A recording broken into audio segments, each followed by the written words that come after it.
Selamat berjumpa Bapak Ibu Saudara-saudari, para pengikut setia Sampan, Santapan Pembangkit Harapan. Saya Pater Domi KVSVD kembali menyapa Anda sekalian dimanapun saat ini Anda berada melalui renungan harian. Semoga kita semua diberkati. Siapa yang layak bagi Allah? Saudara-saudari terkasih, orang yang menceritakan keburukan atau kejelekan orang lain, dia sementara menempatkan diri sebagai pribadi yang layak dan pantas. Dan orang yang diceritakan keburukannya adalah orang yang dianggap tidak layak dan tidak pantas. Itulah manusia. Dia bisa dengan seenaknya menilai pribadi manusia sebagai yang layak, kurang layak, atau bahkan tidak layak. Ukurannya apa tidak jelas. Yang pasti, kita semua, Anda dan saya, mungkin pernah terjebak dalam pola berpikir untuk menilai orang lain tidak pantas dan tidak layak. Saudara-saudariku terkasih, sabda Tuhan hari ini mengajak kita semua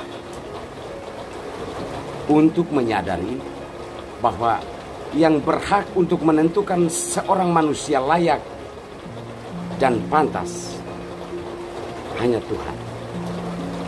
Karena manusia menentukan pantas dan tidak pantas berdasarkan kepentingannya dan berdasarkan hasrat atau keinginan. Dalam kitab kedua Raja-Raja dalam bacaan pertama hari ini, orang yang layak atau pantas bagi Allah adalah seorang perempuan kaya di Sunem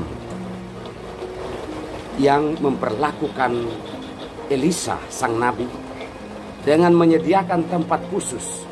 Setiap kali Elisa melewati tempat itu, Elisa selalu mendapatkan tempat di situ. Dan sebagai upah atas kebaikan keluarga ini, mereka mendapatkan keturunan walaupun sudah lanjut usia. Perempuan ini atau keluarga ini adalah keluarga yang boleh dikatakan layak di hadapan Tuhan karena memberi ruang dan tempat bagi seorang asing, terutama bagi seorang utusan Allah. Mereka memperlakukan seorang utusan Allah sebagaimana layaknya Allah sedang melawat dan mengunjungi mereka.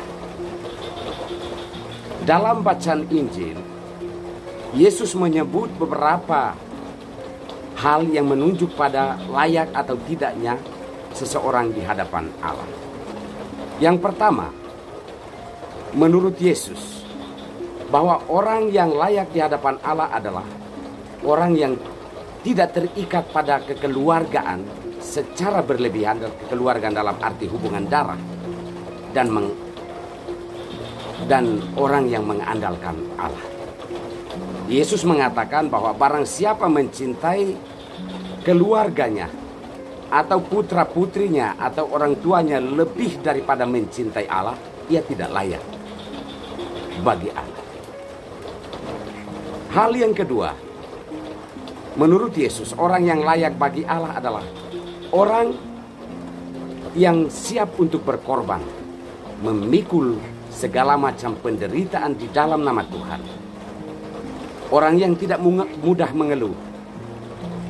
Orang yang tidak melempar kesalahan kepada orang lain, mempersalahkan orang lain karena kesulitan atau penderitaan yang sedang dia hadapi. Itulah orang yang layak bagi Allah. Dan yang ketiga, Orang yang layak di hadapan Allah menurut Yesus adalah orang yang tahu memperlakukan utusan-utusan Tuhan. Itulah orang yang layak bagi Allah. Saudara-saudariku terkasih, kita mungkin berada dalam kriteria-kriteria itu atau bahkan mungkin tidak.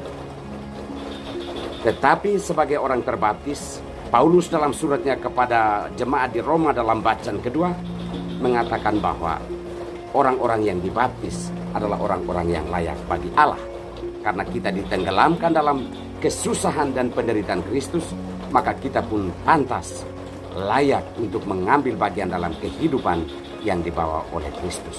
Pertanyaan bagi kita adalah, sudahkah kita hidup sebagai orang-orang terbaptis yang turut menderita, berkorban untuk mempertahankan jalan-jalan Tuhan atau mempertahankan nilai-nilai yang baik? Jika kita telah mampu melakukannya, kita telah mendapat bagian dalam kehidupan Kristus yang dibawa dalam kebangkitannya. Mari kita berdoa mohon berkat Tuhan. Allah Bapa yang Maha Kuasa, syukur dan terima kasih untuk firman-Mu hari ini.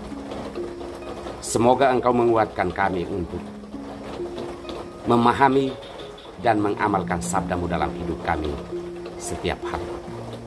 Berkatilah hidup kami, panggilan hidup kami, keluarga, usaha, dan pekerjaan, dan berkatilah semua orang yang sangat membutuhkan pertolongan-Mu. Oleh karena itu ya Bapa, kami mohon turunkanlah berkat-Mu untuk kami semua, Bapa dan Putra dan Roh Kudus. Amin.